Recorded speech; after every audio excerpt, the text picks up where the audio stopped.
Mumbai Indians அணியில் தொடர்ந்து வெடிக்கும் சர்ச்சைகள். அடுத்து யார் கேப்டனாக நியமிக்க போகிறாங்க அப்படின்னு எல்லாரும் எதிர்பார்த்துட்டு இருக்காங்க. ஆமாங்க, ஹார்திக் பாண்டியா அவர்கள் 2024 ஐபிஎல்லில் பார்த்தீங்கன்னா குஜராத் டைட்டன்ஸ் அணியிலிருந்து ட்ரேட் செய்யப்பட்டு மும்பை இந்தியன்ஸ் அணிக்கு கேப்டனாக நியமிக்கப்பட்டு அவர் அந்த சீசன் மும்பை இந்தியன்ஸ் கேப்டனாக செயல்பட்டார்.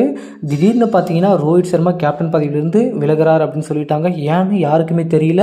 அதுக்கப்புறம் தான் தெரிஞ்சது ஹார்திக் பாண்டியா அவர்களுக்கு கேப்டன் பதவி கொடுக்க போகிறாங்க அப்படின்றத மக்களுக்கு அதிர்ச்சியை கொடுத்தாங்க.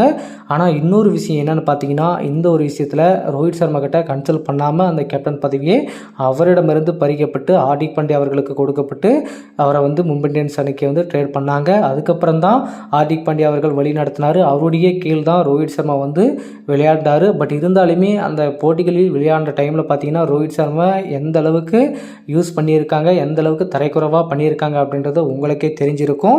அதையெல்லாம் தாண்டி இந்த 24 ஐபிஎல் சீசனோட நான் மும்பை இந்தியன்ஸ் அணிக்கு கடைசியாக விளையாட போகிறேன்னு சொல்லிட்டு அடுத்த வருஷம் மெகா ஆக்ஷனில் கண்டிப்பாக நான் ஏலத்துக்கு வரப்போகிறேன்னு சொல்லிட்டு ரோஹித் சர்மா அதிகாரப்பூர்வ அறிவிப்பை வெளியிட்டார். பட் இந்த டைமு மும்பை இந்தியன்ஸ் அணி அவர்கள் அவரிடம் கன்சல்ட் பண்ணி பேசிட்டு அவரை இந்த டைம் தக்க வைப்பாங்களா, இல்லை ரோஹித் சர்மா அவருடைய முடிவிலிருந்து எந்த ஒரு மாற்றமும் இல்லை, நான் மும்பை இந்தியன்ஸ் அணியிலிருந்து வெளியே போக போகிறேன் அப்படின்னு சொல்லிட்டு அவர் முடிவெடுக்க போகிறாரா அப்படின்ற மாதிரி சொல்லியிருக்காங்க.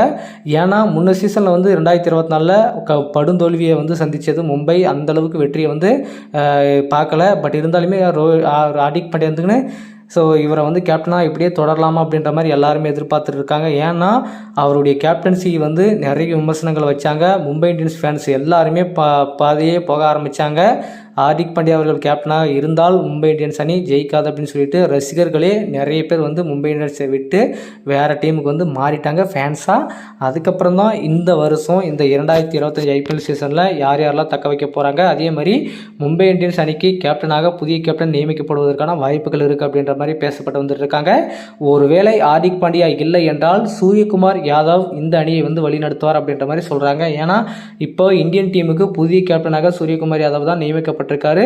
அவருடைய கேப்டன்சி நல்லா இருக்குது, ஸோ அவருக்கே நம்ம கேப்டன் கொடுக்கலாமே அப்படின்ற மாதிரி சொல்கிறாங்க. ஏற்கனவே பார்த்தீங்கன்னா ஹார்திக் பாண்டியா அவர்கள் இந்த சீசனில் மும்பை இந்தியன்ஸ் அணியை விட்டு வெளியே போகிறதுக்கான வாய்ப்புகளும் இருக்கும்.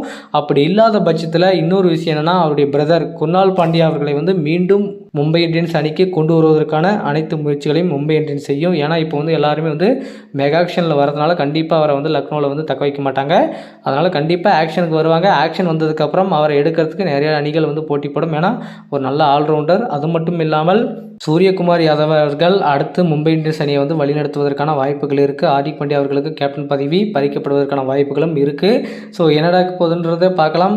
இன்னொரு பக்கம் பார்த்தீங்கன்னா மும்பை இந்தியன்ஸ்லேருந்து வெளியேறக்கூடிய ரோஹித் சர்மா அவர்கள் வேறு டீமுக்கு விளையாடுவதற்கான ஒப்பந்தம் பேசிகிட்டு இருக்காங்க. டெல்லி அணிக்கு தான் விளையாடணும் அப்படின்ற மாதிரி சொல்கிறாங்க. அது எந்த அளவுக்கு போக போகுது, எந்த டீமுக்கு விளையாட போகிறோன்னு தெரியல. அதிகாரப்பூர்வ கூடிய ஒரு வாய்ப்பு வரப்போகிறது. ஸோ எந்தெந்த டீம் எத்தனை பிளேயரை தக்க வச்சுருக்கிறாங்க அப்படின்னு சொல்லிட்டு அதுக்கான முடிவுகள் கூடிய விரைவில் அறிவிக்க வேண்டும் என பிசிசி அவர்கள் சொல்லியிருக்காங்க. ஸோ நம்ம பார்க்கலாம் மக்களே, மும்பை இந்தியன்ஸின் அடுத்த கேப்டன் யாருன்றது கூடிய விரைவில் அறிவிக்க போகிறாங்க. யாராக இருக்க போகிறது அப்படின்றத உங்களுடைய கருத்தை கமெண்ட்டில் சொல்லுங்கள்.